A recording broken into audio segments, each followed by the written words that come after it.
Rapat Dewan Gubernur Bank Indonesia pada tanggal 18 dan 19 November 2025 memutuskan untuk mempertahankan BI rate sebesar 4,75%.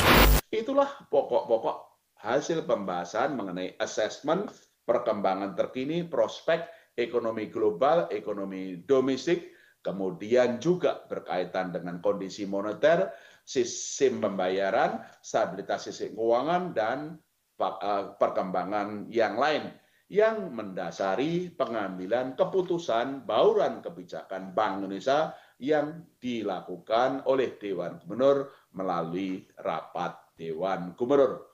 Berdasarkan asesmen menyeluruh tersebut, Rapat Dewan Gubernur Bank Indonesia pada tanggal 18 dan 19 November 2025 memutuskan untuk mempertahankan BI rate sebesar 4,75%. Demikian juga suku bunga deposit facility tetap sebesar 3,75% dan suku bunga lending facility tetap sebesar 5,5%. Keputusan ini konsisten dengan fokus kebijakan jangka pendek pada stabilisasi nilai tukar rupiah dan menarik aliran masuk investasi portofolio asing dari dampak meningkatnya ketidakpastian global, dengan tetap memperkuat efektivitas transmisi pelonggaran kebijakan moneter dan makrobudensial yang telah ditempuh selama ini.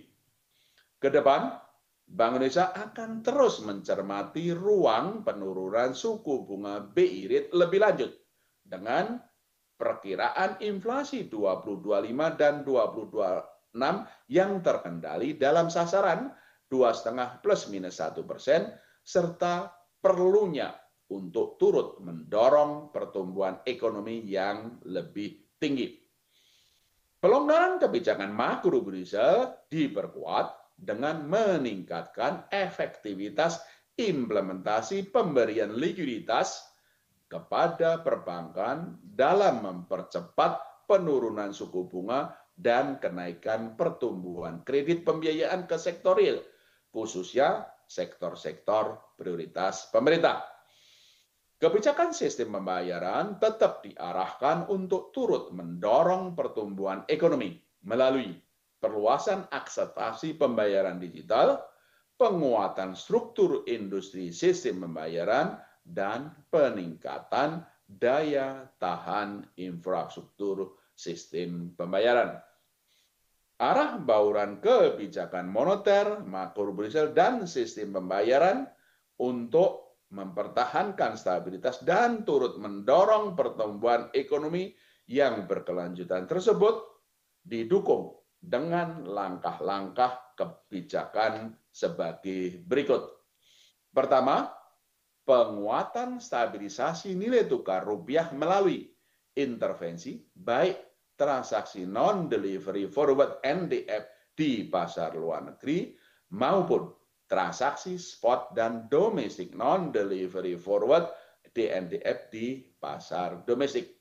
Strategi ini disertai dengan pembelian surat berharga negara di pasar sekunder.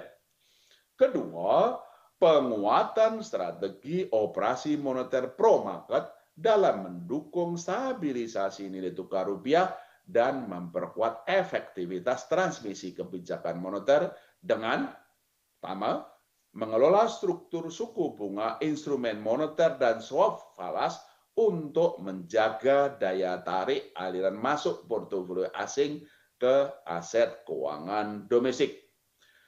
Kedua, menerbitkan sekuritas rupiah Bank Indonesia (SRBI) dan membeli SBN di pasar sekunder secara terukur untuk mengelola kecukupan likuiditas di pasar uang dan perbankan. Yang ketiga, memperluas instrumen operasi moneter valuta asing dengan instrumen spot dan swap dalam valuta Chinese Yuan (CNY) dan Japanese Yen JPY terhadap rupiah yang terintegrasi dengan pengembangan pasar uang dan pasar falas. Langkah ketiga dalam bauran kebijakan Bank Indonesia yaitu mempercepat pendalaman pasar uang dan pasar valuta asing dalam memperkuat efektivitas transmisi kebijakan moneter dan mendukung pembiayaan perekonomian dengan satu, memperkuat efektivitas penerbitan BI FRN floating rate note dan pengembangan overnight index swap OIS tenor di atas overnight untuk membentuk struktur suku bunga yang efisien di pasar uang. Dua, memperkuat peran dealer utama untuk meningkatkan transaksi SRBI di pasar sekunder dan transaksi repurchase agreement repo antar pelaku melalui Central Counterparty CCP.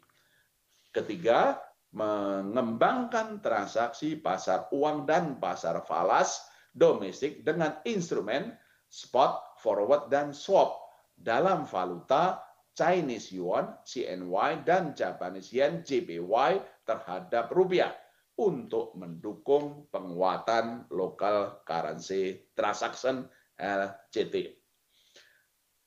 Bauran kebijakan yang keempat adalah penguatan implementasi pelonggaran kebijakan insentif likuiditas makrobudensial melalui pemberian insentif likuiditas kepada perbankan dalam mempercepat penurunan suku bunga, interest rate channel, dan kenaikan pertumbuhan kredit pembiayaan lending channel ke sektor-sektor prioritas pemerintah.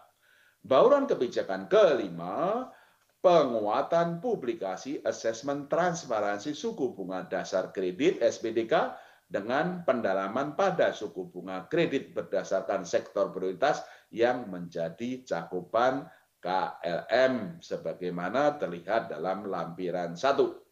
Bauran kebijakan yang keenam, akselerasi akseptasi pembayaran digital melalui perluasan literasi penyedia jasa pembayaran PJP, merchant, dan masyarakat terkait KRIS-TEP, penguatan implementasi KRIS antar negara, khususnya Indonesia Tiongkok dan Indonesia Korea Selatan, melalui pelaksanaan sandboxing, implementasi program kapasitas dan literasi sinergi percepatan dan perluasan digital di daerah, katalis P2DD untuk percepatan digitalisasi pemerintah daerah.